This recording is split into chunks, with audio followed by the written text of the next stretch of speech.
we're forgotten about. Like they'll look and they'll speak about students a lot of the time. Graduates will get a little bit of airtime in the news. After that point, no one really picks you up unless you're like probably like having kids or a parent. Like there's a real big gap in there. Welcome back to another episode of Girls Know Nothing. This podcast episode is actually a little bit of a twist, as I appeared on our next guest podcast almost 2 years ago now. Gaby Mendes is the founder of the award-winning Twenties podcast and media platform. The platform is aimed at educating 20-somethings on things that you need to know in adult life that you just weren't taught in schools. So welcome to the studio, Gaby. Welcome to my studio. It's very, very weird to have the shoe on the other foot, because when we first met, I was in your studio. You were, yeah. Looked very different how I did back then, but I can't believe that was almost 2 years ago. I know, time flies, isn't it? That clip that I put on my TikTok from our episode still gets so many comments on, and it still circulates LinkedIn now, so it just blows my mind. And I'm kind of got a little bit of FOMO when I see your podcast now, like how big it's got and how much it's grown. I'm like, damn, why didn't I do it now? Come back on, we'll have you round two. Hi guys, I'm back again. just for the fact of going to Liverpool, to be honest. Yeah. I think that's the best part. But you know, I feel like you know so much about me from having me on your podcast, but I don't feel like I know that much about you apart from the podcast. So, you know, before Talk 20s, tell me a bit about you. Like, what were you doing before Talk 20s? Yeah, so I graduated from university, and not gonna lie, I had absolutely zero idea what I wanted to do with my career. I was like one of those people where I was like, oh, I couldn't figure it out. I didn't know what subjects to take. I just didn't know. Some people do. They're like, they want to be a doctor. Great, fine, follow all those qualifications. I didn't know. So I don't know if you remember doing these, but back in sixth form, where you do like a quiz, and the quiz at the end of it tells you what career you should go into. And every single time I did one of those quizzes, it was like, you should be a teacher. You should be a teacher. You should be a teacher. So all these things that I was ticking was leading me to teaching. And my mum was like, I think you'd be a really good teacher. She'd wanted to be one and never got around to doing it. And she was like, I think you should go and do it. It's a really like great career and stuff. So reluctantly, but like also kind of found an interest in it. I did end up going down the teaching route, and I ended up after university going into secondary school teaching. And I just knew straight from the off, I was like, it wasn't something I think it's something you have to do with teaching. It's something you have to put your heart and soul into. Yeah. You have to want to do it from the very beginning. And because I was and ahhing so much, I just knew when I got there that my heart wasn't fully in it. I did it for 2 years. And whilst I was in my second year of teaching, I got given a sixth form group of students. So I was like 21, 22 at this time. And they were like 17, 18. So it's like a 4-year age gap. And it was ridiculous that I even got put in this position. I don't think they were aware of my age. I think they just saw like Miss Mendes. Oh yeah, great. She'll go for sixth form, and then paired me up with them. And it was both like a blessing in disguise. It was both like a blessing and a curse, really, because basically I ended up dressing like a grandma for a whole year, because whenever a teacher used to come into the classroom, genuinely, they would look around because I would just blend in. So the only way I could not blend in was to dress like, a really like grandma teacher. So I used to do that. But I think on the blessing side of things is that they really opened up to me. It was loads of conversations that we used to have about life skills. Like, they wouldn't ask me questions about what they were studying, like their A-levels. They would ask me questions like, how do I get like a debit card or credit card, or what's it like moving out for the first time, or my mental health isn't great, like how do I do this, or what subject should I choose for my career? And I was like, once you leave school, and even school doesn't set people up for good life skills, to be honest, but like once you leave, there is genuinely nothing. And at that moment in time, I was really struggling myself. I was really suffering with really bad anxiety and stress, because I just knew I wasn't in a career that I loved. So I did 2 years in teaching, and then was like, I know I've got quite a business head on my shoulders. Even though I've gone down this education path, I really do feel like there's some stuff that's just not, some of my skills that just aren't being used by the fact that I was teaching, and nothing in teaching is to do with business. So I was like, let's kind of move into a business setting. Went and started working in the events industry, did a couple of years doing that, and launched what I thought would be an events company for young people that would help with all of these life skills. And then COVID hit. So my second career got completely scuppered by COVID. So I was in the events industry, and obviously nobody could meet in person. So it was like, what do I do? I can still do the mission of Talk 20s by starting a podcast. And then that's where it all began. So was Talk 20s what the events company would be as well? So that's how Yeah, so Talk 20s was supposed to be an events company. It was supposed to be a large scale event. So the events job that I went into and what inspired me growing up, I don't know if you ever remember, do you remember the Close Show Live that used to happen in Birmingham? So as a kid, I've always been to those shows growing up. My mum used to take me from about the age of 11, we used to go. And honestly, this just fascinated me. I thought it was the best thing. I'd look forward to it every single year. And then I went to the University of Birmingham, and the Close Show is held at the NEC in Birmingham. So then when I was at university, I worked at the show. So I used to sell eyebrow makeup and all that kind of stuff at the show. And I loved it. It doesn't exist anymore, which is so rubbish. I think it finished 2016 or 2017. It was a while back now, maybe even a bit later than that. But I loved it. And I was like, wouldn't it be really cool if there was an event for young people that felt really cultural, really enjoyable, but also at the same time a little bit educational at the same time. So that's what I wanted Talk 20s to be. And I was only going to start off small, like a really small event. And even that didn't obviously take off, but the podcast did. And then now we're 3 years in and we're thinking about launching that for real with 20s Fest. But I'm glad that I did it this way around in the end anyway.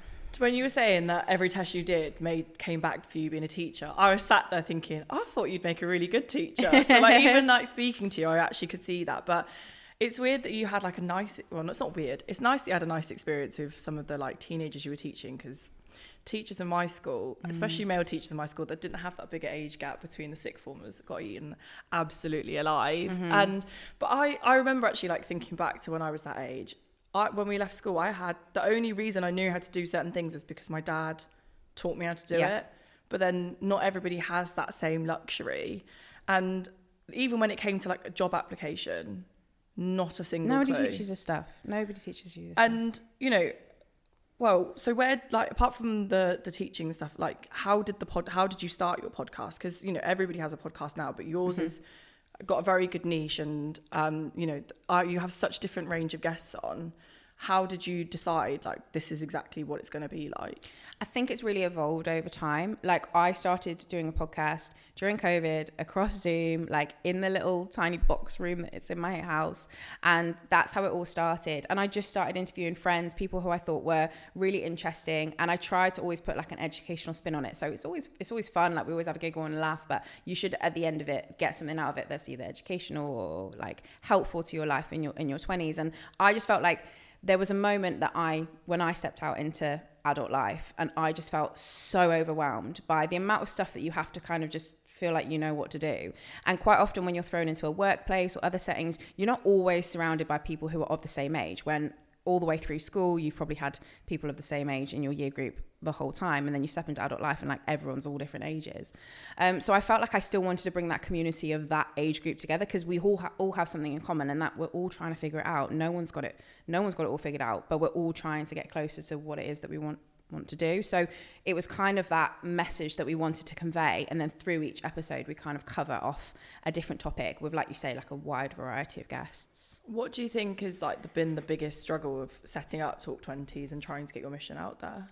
I think it's tricky because for a long time I was a one-woman band, and I think when you've got a mission that is so big and so vast, you really do need a team behind you to kind of get it out there and get support and stuff like that. So I've been so lucky to have a lot of support from the beginning, but it's really started to pick up traction now that the team is growing and that there's more to the message and the mission than just me, because it's never been about me and my story, and I never really wanted that to be the focus. I was going to start with an event where you wouldn't even know if I was the organizer. That was the whole plan, and accidentally I'll just become a podcast host and all of this kind of stuff that I never really expected. But as the team has grown, there's just so much more capacity for that, and I don't ever see it just me being the face. Well, we want other people to kind of come in and host with us as well. One of the questions, this is something that I personally thought when I was looking at your own content, because I have followed you on social media for quite a while.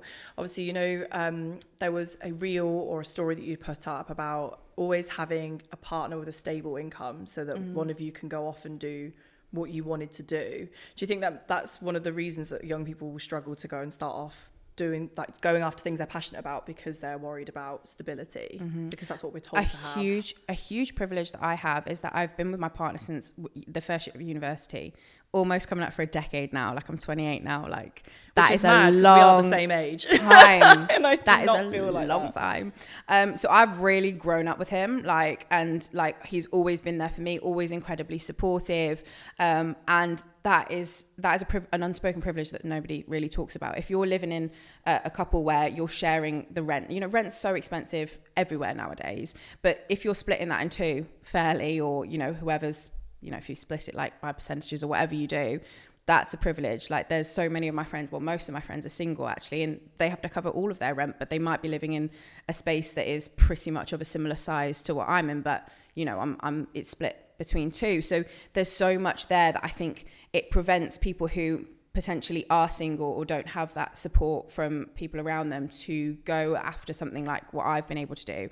And I do owe a lot to Dan for that situation. And now we're in a position where he's quite entrepreneurial as well, and he wants to launch his own stuff. So now that I'm in more of a stable position, he's able to make moves in his side of things. But for a while, he was the one. He was just like, look, I'll hold down the fort. I call it being the anchor. You're the one that's kind of, not just financially as well, also emotionally, because whenever you make a change, there's always peaks and troughs. But I think that's so crucial to doing anything. Do you think you'd have advice for anyone that doesn't necessarily have an anchor that still wants to pursue things they're passionate about? Mm-hmm. I think it's, for me, also creating security. You can create that for yourself as well, and feeling confident. So having a bit of savings to go off, so that if you want to go for something, like when I took the leap and left my events job to run Talk 20s full time, I had built up some savings to see me through, even if I couldn't take a penny of income from what I do. And I think that's really important, and that you can definitely do that on your own. So there's definitely ways that you can do it. And I think just be sensible about making decisions. I think we had Jessie who's Mimi Darling Beauty on TikTok, and she talked about she just literally just quit a job randomly, before she ever was big on TikTok, and just didn't really know what she was going to do next. I think said she was going to be a wedding photographer but had no plan or whatever and stuff like that. And I think she was reflecting on that as one of her biggest adulting mistakes. And I think you probably need to have a bit of a think before you start jumping from thing to thing, but it's definitely not impossible. I've seen loads of my friends do it. What do you think is the biggest thing or best thing you've learned from your guests from Talk 20s? Oh my God, I learn something new every single week.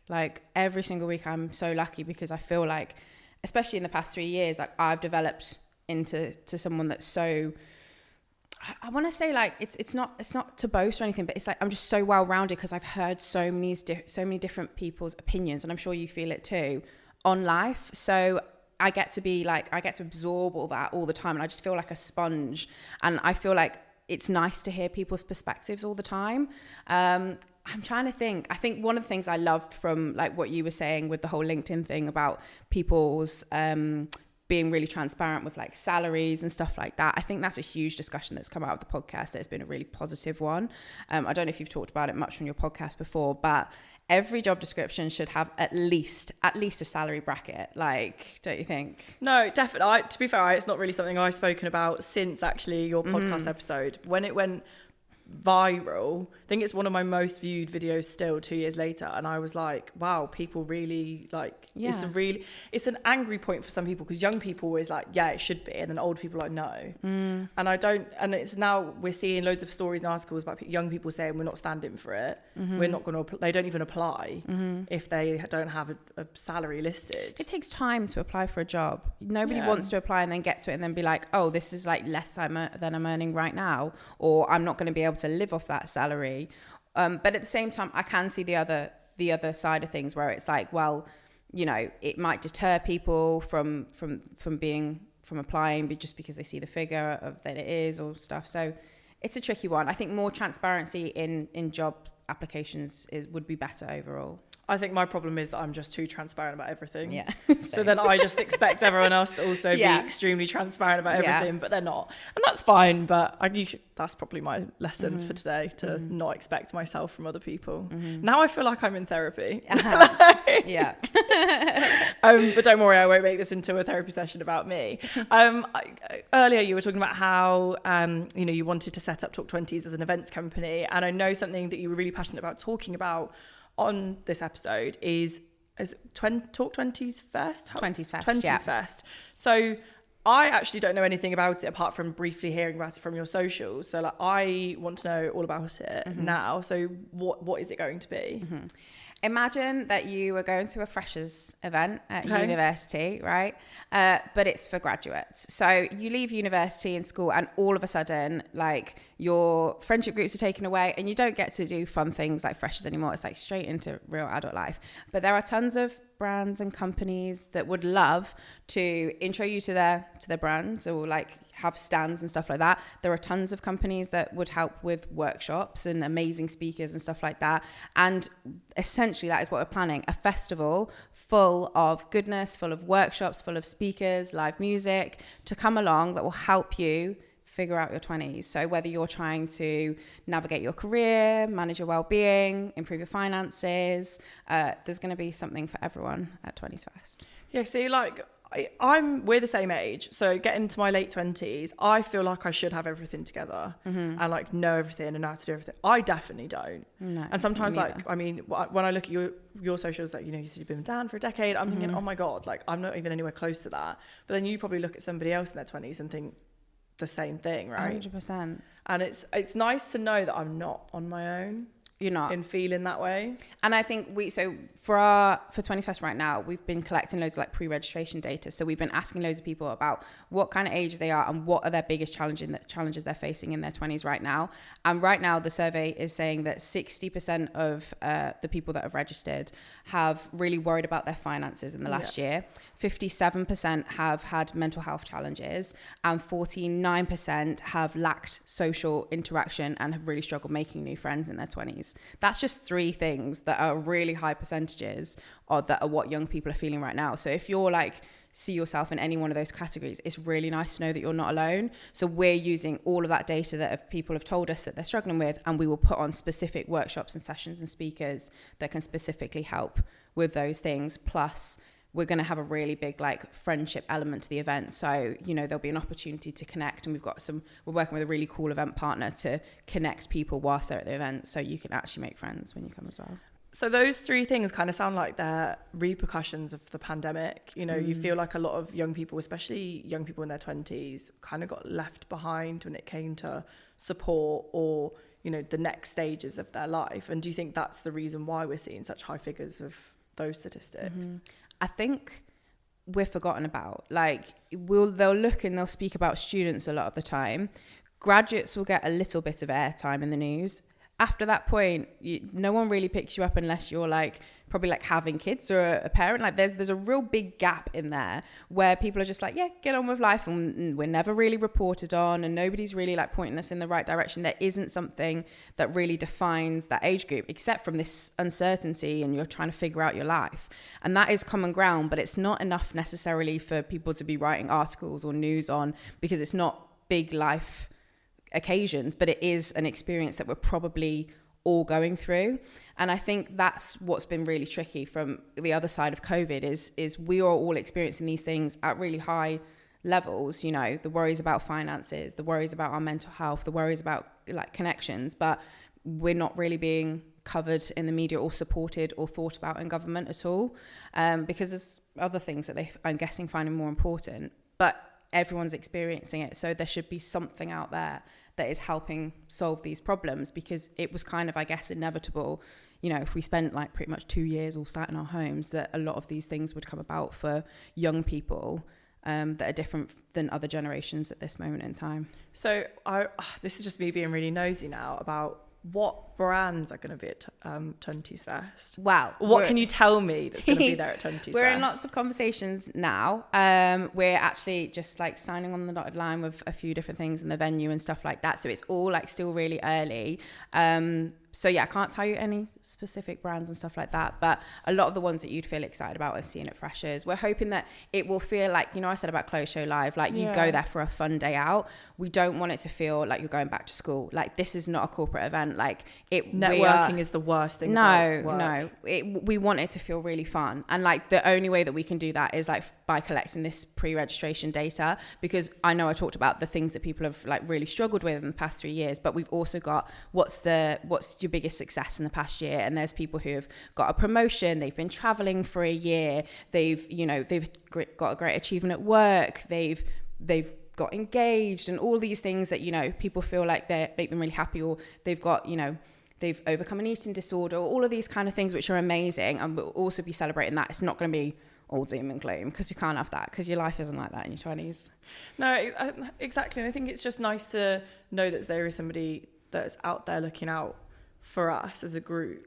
I know you always want to be like not necessarily the face of Talk 20s and kind of be a bit more behind the scenes, but, you know, I want to know like how you found it trying to start up all these things and like, you know, find the next big thing as somebody who is trying to also navigate their 20s. Like, what was the biggest struggle for you becoming self-employed and starting this?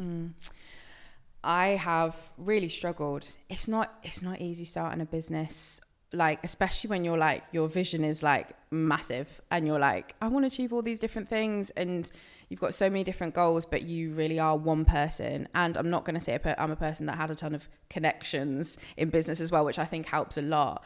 I've made some really like big mistakes along the way, and like have really struggled at different points. I've tried to surround myself with good people, but not always been successful in that. There's been some weird parts of the business journey that I've been on that I look back now and I'm like, oh my God, I can't even believe I even entertained that.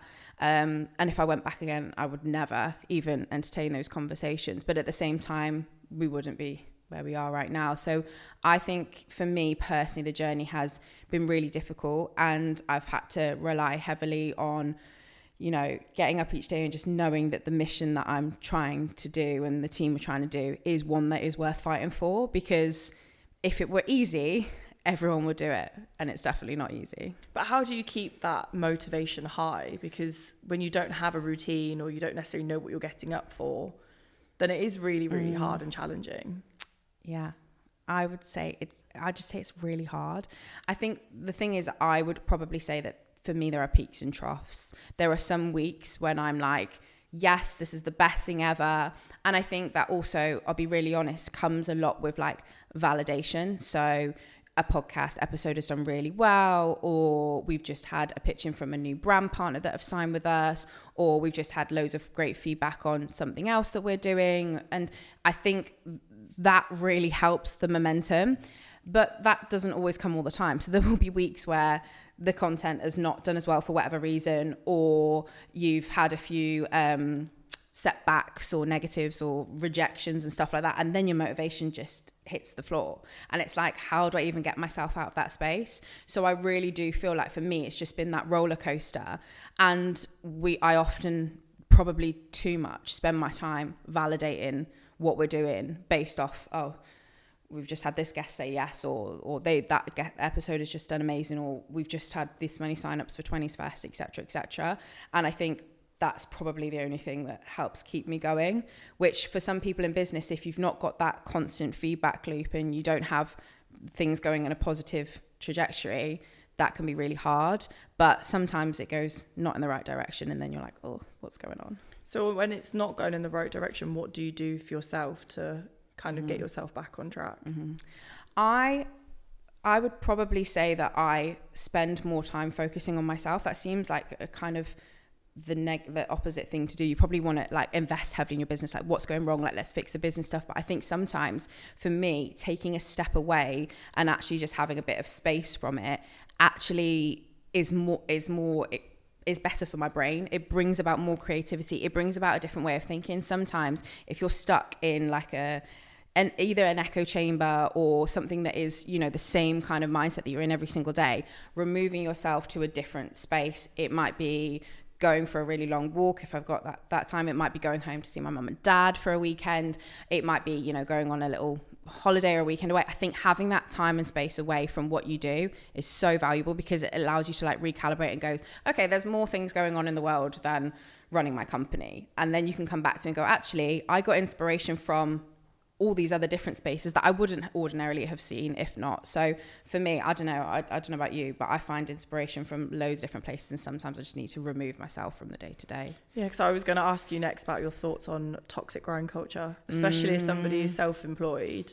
You feel like you have to be on it all the time, and you see like certain people with microphones on TikTok that only talk about how, like, you know, they get up at 5 a.m. and they're working straight away and they don't go to sleep, and like it's it's a lot. And when you go through the trough, essentially, you feel like, well, maybe I'm not doing enough. Maybe I need to do more, like you were saying. So, you know, what do you think about toxic grind culture and how we use that to educate young people? I think hustle culture is icky. Like, I hate it. Like, I do not believe that you should be working day and night, no matter whether you work for someone else or you work for yourself. I just don't think that's a healthy mindset that we should be living in. And I don't think any 20-something should be doing that, because there is more to your life than your career. Like at Talk 20s, we say that we have 4 different content pillars. One is finance and money. One is career and business. One is well-being and relationships. And one is fun and adventure. So therefore, career and business is 25% of the things that we focus on. There are three other things that are so important. So, you know, remind yourself, how's your mental health doing? How are things going with your relationships? That's not just your love life, but also with your friends and your connections and your family and stuff. You know, are you having fun? Are you enjoying yourself? Are you seeing the world? Are you doing things that make you happy? You know, and how do you feel financially as well at the same time? I think there's so much more to life than just what you're doing with your career. I see so many people in their 20s really, really stressed about that. Like, I've not quite made it in my career, but they might be doing other amazing stuff in other areas of their life, but they don't see that, because I think we place so much focus on hustle in your 20s. You've got to get to this point in your career because of X, Y, Z, and I hate that personally.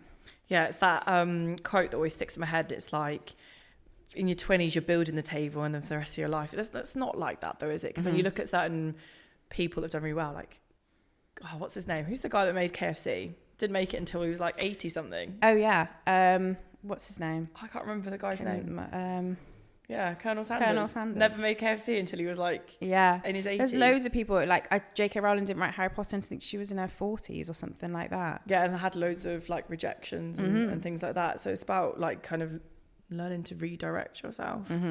Is there anything you wanted to like get on, like to talk about 20s Fest in particular? No, not particularly, because it is pretty fresh, and like we're just about to sign the venue contract, and then we will be like pushing it out. So this is a nice little teaser.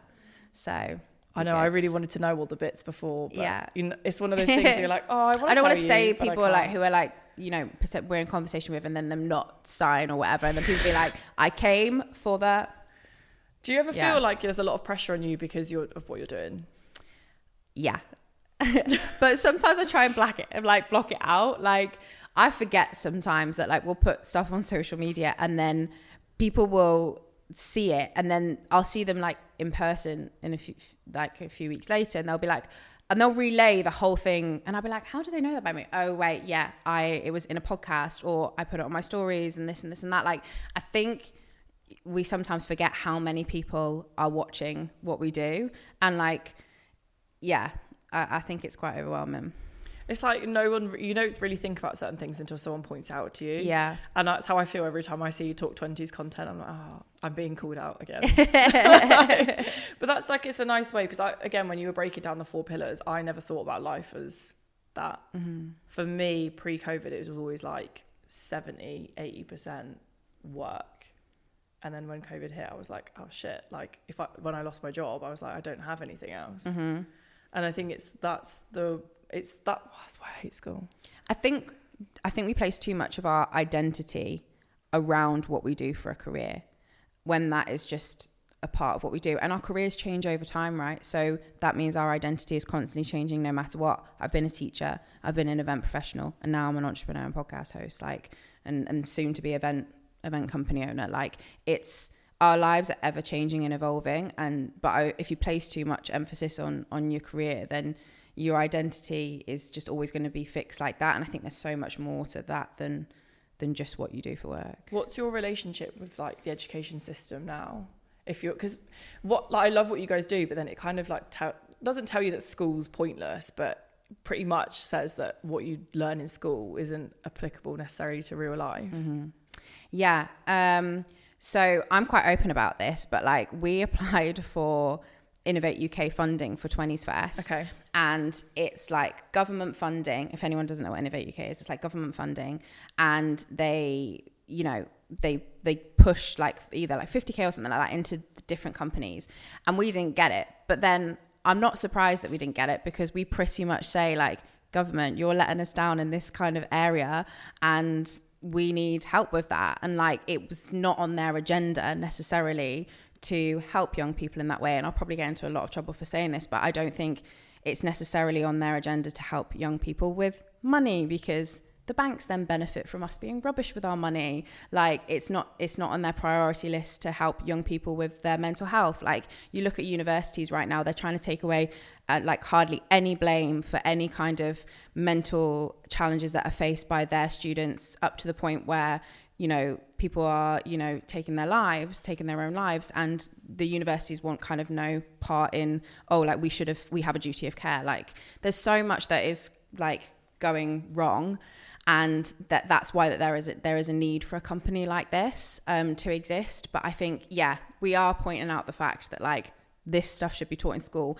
But on the flip side, I also think that like if we were taught this stuff in school, would we have listened? Like, I'm not sure I would have. I think I just... Yeah. Like, yeah, that's true. Would we have taken it in? Would it have been relevant? I think it's when you hit those challenges in your 20s, like, for example, like if... you know, this won't be applicable for some people like who are in London based. You know, you might not buy a house until you much later on in life. That might not be a priority for you. But if you're in the north, it's a lot easier to get onto the property ladder because the deposits are less and all that kind of stuff.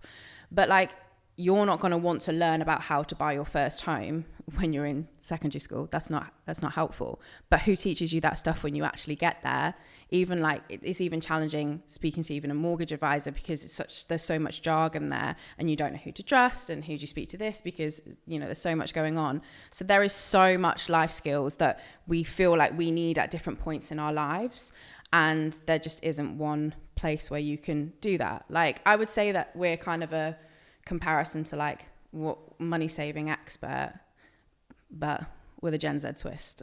This is why I say to young people all the time about I find young people that aren't interested in politics icky for that reason, because that's why I feel like we get left behind, because we are not the target voter, or like because we don't help them win, they're not going to care.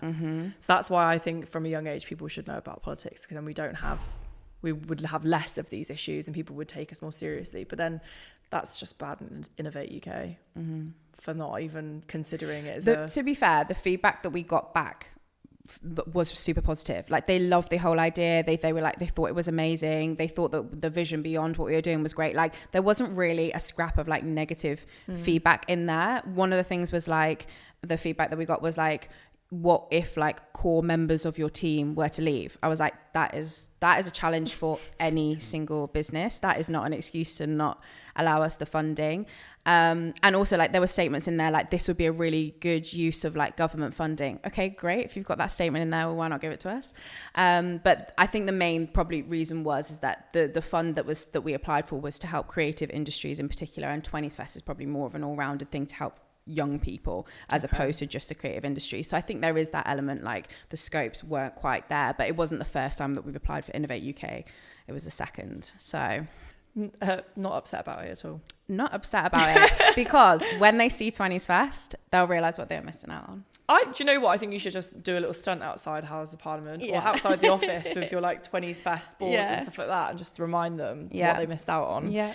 So I always ask guests similar final questions, and I kind of tweak it based on what they're talking about. So, you know, what would you say to people that have ever doubted your success based on the fact that you are a young person, or doubt anyone's success based on the fact that you're a young person?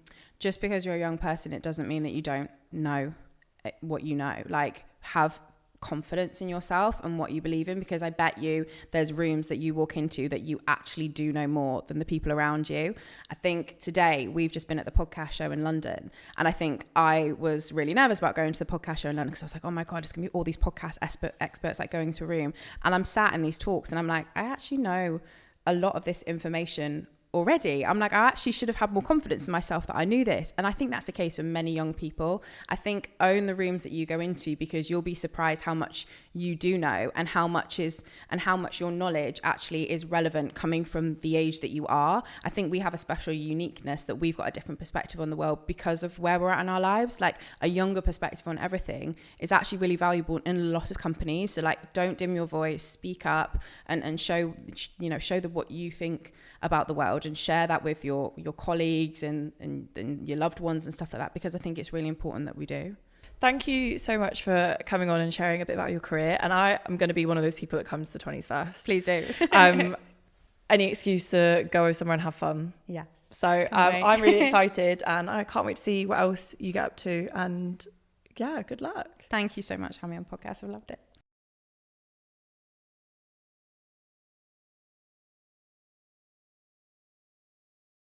I had tattoo removal session yesterday, so now my arm is burning. Is it okay? Yeah. I'm just trying to think through the itchiness.